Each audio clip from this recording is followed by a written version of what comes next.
दोस्तों, स्वागत है आपका हमारे YouTube चैनल कृषि सलाहकार पर। मैं आपका दोस्त चंदू पाटीदार। आज हम बात करने वाले हैं कि प्याज की साइज़ को 2 गुना कैसे किया जाए। तो चलिए शुरू करते हैं वीडियो को।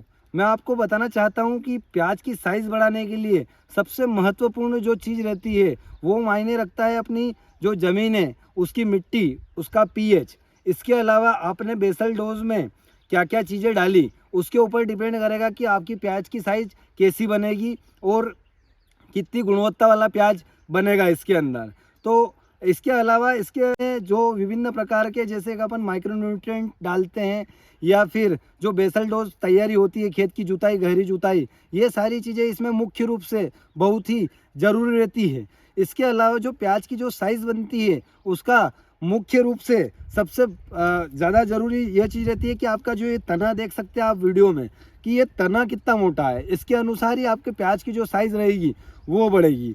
तो मैं इस वीडियो में बताना चाहता हूँ कि जो अपने जब नर्सरी तैयार करते हैं तो उस नर्सरी में जो पौधे रहते हैं उन पौधों में अपने को जो बारीक पौधे रहते हैं उसको आप अगर छटती कर देंगे तो आपका जो प्रोडक्शन रहेगा वो लगभग 10 से 15% एक्स्ट्रा मिलेगा आपको। क्योंकि अपन देख सकते हैं कि जब अपना भंडारण प्याज का करते हैं हम, तब अपन देखते हैं कि उसमें जो छोटी छोटी मीडियम गोल्टा प्याज रहती है वो काफ़ी रहती है, जिसको हम छटनी के माध्यम से अलग निकालते हैं। तो उसको अपन बाहर निकालना पड़ेगा। जैसे कि आपको मेरे हाथ में प्याज देख सकते हैं कि इसकी प्याज की जो मोटाई है, पौधे का जो तना है वो काफ़ी मोटा है इसके अंदर। तो इस तने मोटे की जितना मोटा तना उसका जो बल्ब बनेगा उसकी साइज़ ही उतनी ही ज़बरदस्त बनेगी। तो इसमें मैं आपको बताना चाहता हूँ कि जब आपका प्याज 70 दिन से लगाकर जो प्याज की अवस्था आपके 90 दिन के बीच में रहेगी, वो मैं एक ही बेहतरीन ही चीज़ बताऊंगा जिसकी सहायता से आपकी जो प्याज की साइज़ रहेगी वो लगभग 2 गुना हो जाएगी।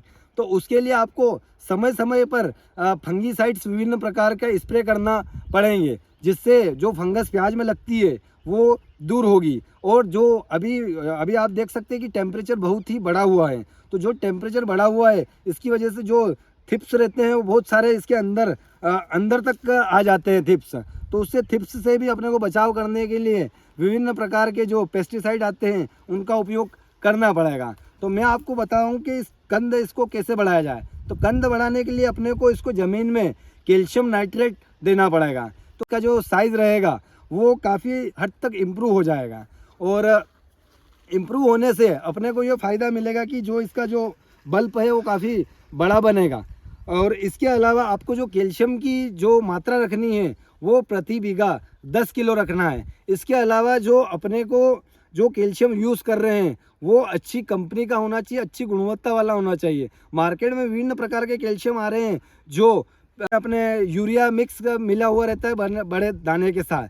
तो अपने को जो अच्छी कंपनी का रहता है उसी का कैल्शियम अपने को यूज़ करना चाहिए। उसके साथ अपने को 20% वाला बोरान प्रति बीघा 250 ग्राम डालना चाहिए। आजकल मार्केट में विभिन्न प्रकार के कैल्शियम नाइट्रेट आ रहे हैं जो कोटेड भी आ रहे हैं। तो अगर आप कोटेड वाला कैल्शियम यूज़ कर रहे हैं तो अगर कैल्शियम वाला यूज़ कर रहे हैं तो उसमें अपने को सिंपल यही यूज़ करना है। इसके अलावा अपने को स्प्रे में, फोलियर स्प्रे में 05234 का इस्तेमाल करना चाहिए, जो प्रति लीटर पानी 8 ग्राम यूज़ करना चाहिए 05234। इसके अलावा आपको इसके साथ में विभिन्न प्रकार के जो प्लांट को मतलब चाल रोकने के लिए, जैसे कि कई बार होता है कि जैसे कि जो प्याज रहता है उसमें अपन देख सकते हैं या प्याज की वो पतली डंडी रह जाती है जैसे कि इस तरीके से।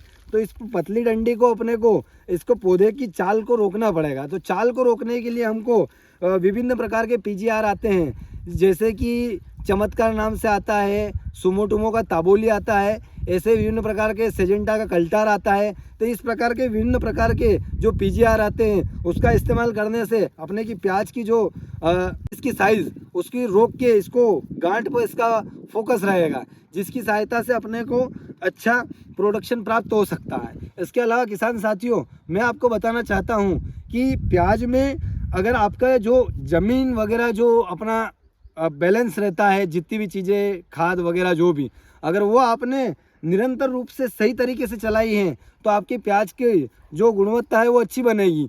नहीं तो ऐसी मार्केट में ऐसी कोई चीज़ नहीं बनी है अभी तक जिसकी सहायता से अपन 10 दिन में इसका डबल साइज कर देंगी, ऐसा कुछ नहीं हो सकता है।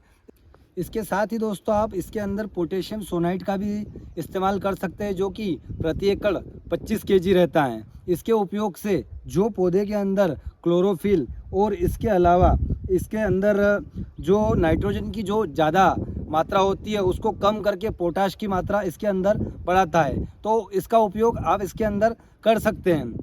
इसका उपयोग आप 105 से 110 दिन के बीच में लास्ट स्टेज पर इसके उपयोग करें। इसके अलावा इसमें आप देख सकते हैं कि प्याज के अंदर जो मूलभूत रूप से अपन देखते हैं कि जो भी पत्तियां वगैरह अगर इसके अंदर झुलसा रोग अगर ना आएगा तो अपने जो साइज़ और कंद बनेगा वो बहुत ही जोरदार बनेगा।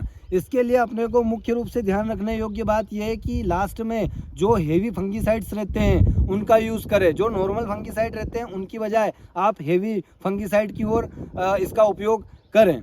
इसके अलावा जो लास्ट स्प्रे रहता है जो फंगीसाइड, उसके साथ आप 0050 पोटेशियम बेस्ड जो खाद रहते हैं उनको छिड़काव विधि या फिर स्प्रे फोलियर स्प्रे की सहायता से इसका स्प्रे करें, जिससे इसके अंदर पोटाश की मात्रा बढ़ेगी। जैसे कि अपन देख सकते हैं कि विभिन्न प्रकार की आजकल नैनो पोटाश की टेक्नोलॉजी के हिसाब से नैनो पोटाश आ रहा है, तो उसका आप इसके अंदर यूज़ कर सकते हैं। जय जवान जय किसान।